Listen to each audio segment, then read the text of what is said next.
breaking news! Members of the scientific community, my name is Professor Frederick Rogers. I will be the host for today's segment of Scientific World News, which will be commencing in just a moment. Today, September 7th, 1980, marks the 5-year anniversary of Professor Donald Johansson's discovery of what is now known as the first family, a group of Australopithecus afarensis found in Hadar, Ethiopia. This group of Australopiths is quite a monumental discovery to paleoanthropologists. Now, with such a monumental discovery, there is bound to be controversies or disagreements.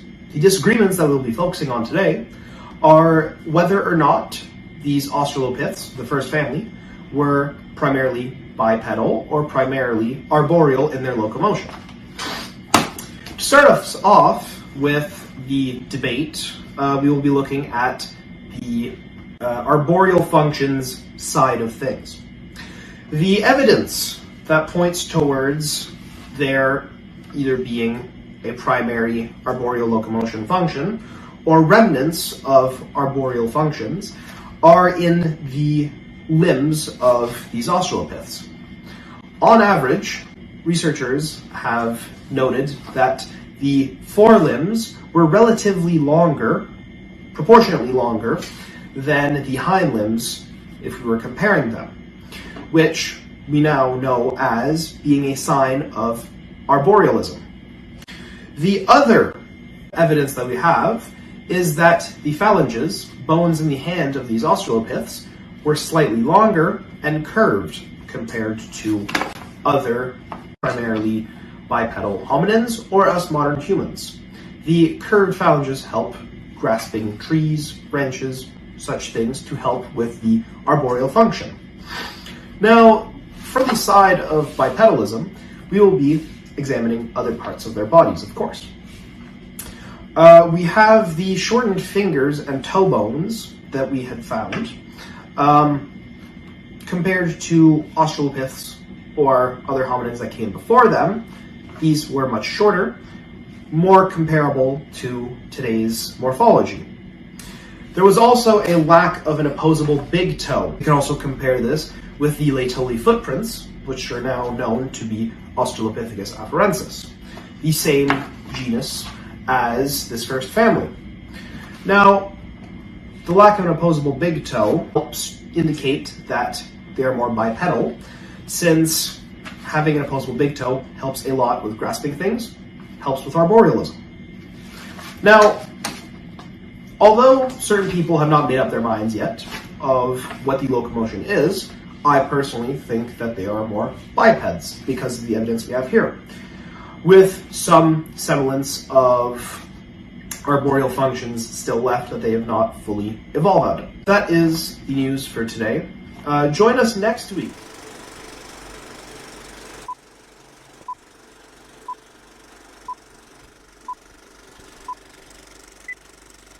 One afternoon in 1975. Dear Diary, today has been yet another amazing day. We finally finished the collection of more than 200 Australopithecus afarensis fossils. If my analysis is correct, we have collected the remains of 17 entire individuals from Afar locality 333 in Hadar, Ethiopia. The remains have been dated back to around 3.2 million years ago. Also, we already know from the recovery of Lucy that the Australopithecus afarensis are some of the oldest humans on record.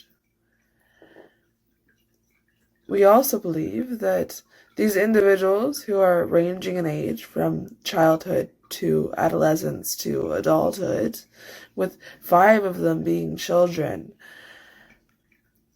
are related in some way. This makes them not only a family, but the first family on record. Therefore, it only makes sense to name the collection the First Family. When my student Tom came across the fossils, he had been wandering along the hillside when he noticed a layer of rock. Out of the rock had been eroding the fossils. However, by the time that we have been able to retrieve them, they have been scattered across the entire hillside. This is part of the reason why it took us so long to be able to collect the fossils. This discovery comes only a year after my team discovered Lucy. Also, we already know from the recovery of Lucy that the Australopithecus afarensis are some of the oldest humans on record. We also believe that these individuals, who are ranging in age from childhood to adolescence to adulthood, with 5 of them being children, are related in some way. This makes them not only a family, but the first family on record. Therefore, it only makes sense to name the collection The First Family. When my student Tom came across the fossils, he had been wandering along the hillside when he noticed a layer of rock. Out of the rock had been eroding the fossils. However, by the time that we had been able to retrieve them, they had been scattered across the entire hillside. This is part of the reason why it took us so long to be able to collect the fossils. This discovery comes only a year after my team discovered Lucy. Unfortunately, unlike Lucy, none of these individuals were well preserved. Along with the amount of time that it took us to recover the fossils, the 3.2 million years that they have been sitting there. This discovery is of a fossil, a incident that was quite rough. The fossils were recovered from what we believe was a flood. All of the individuals had died at the same time. However, we believe that their remains did not become deposited into the hillside until later, when a flood refilled the channels and deposited them along the hillside.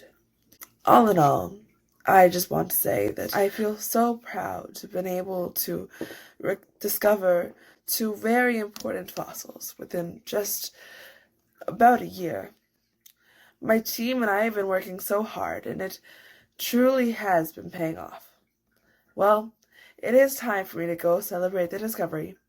I can hear someone calling from the next room. Until next time, Don Johansson. Hi everyone, my name is Donald Johansson, and I'm the main scientist that was involved in the discovery of the first family fossil group. So I just want to give a formal introduction into who I am, my background, my educational background, and just some fun facts about me as a person, as well as some other people who were involved in the discovery of the first family. So, getting started with who I actually am as a person, I am a first-generation United States citizen. Both my parents were Swedish immigrants from Sweden. My mother was my primary caretaker because my dad died sadly when I was only 3 years old, leaving her with the responsibilities of a single parent. My mom was very resilient, a very hard worker, and she had no formal education, and she worked as a domestic. Regardless of this, she's been one of my biggest inspirations with working really hard, defying the odds, and so on. So, and in my high school, I was very involved in the sciences. My main interest was actually astronomy, but I was not very good on standardized tests, and there was a lot of naysayers in my life, like, oh, you should go to trade school, you aren't cut out for the university life, and so on. But regardless of that, I did get into university. I got into the University of Illinois at Urbana. And then there I earned my bachelor's degree. And then I went on to the University of Chicago, and then I got my master's and PhD from there. And finally I went on to get my honorary doctorate degree from Westfield State College. and this would be my final of 4 degrees that I have received. And from then on, I was working in the university field before I really hit the map as an anthropologist for discovering Lucy. That's what really put me on the map as an anthropologist. However, Lucy is not a part of the first family. A separate entity that I found a year prior to the discovery of the first family, and so let's not get confused on those two, because although they are a part of the same taxon, Australopithecus afarensis, they are separate discoveries. So as far as the discovery of the first family goes, I was only 32 at the time, very young, hotshot at the time. I was there camped out with a group of my students, one of which was named Tom Gray, and he was instrumental into the finding of the first family fossil group. He was actually the first to find isolated leg and arm bone, which led to the discovery of over 200 individual fossils, and that can be associated back to 17 individuals. And this was an amazing discovery, because let alone finding fossils at all, it is remarkable, but finding associated body parts was even more unique find. So as soon as we found it, we knew this was going to make history, and it did. We'll discuss later its interpretation in the fossil record, but here in the scientists involved, I want to leave it at that.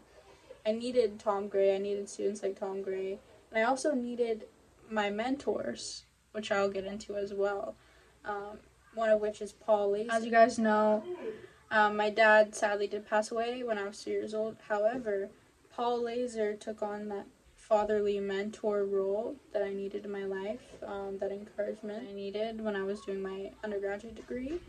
Paul Laser is a German anthropologist, and if it weren't for his guidance and mentorship, I may have never got out in the field and went on to discover fossils that I did.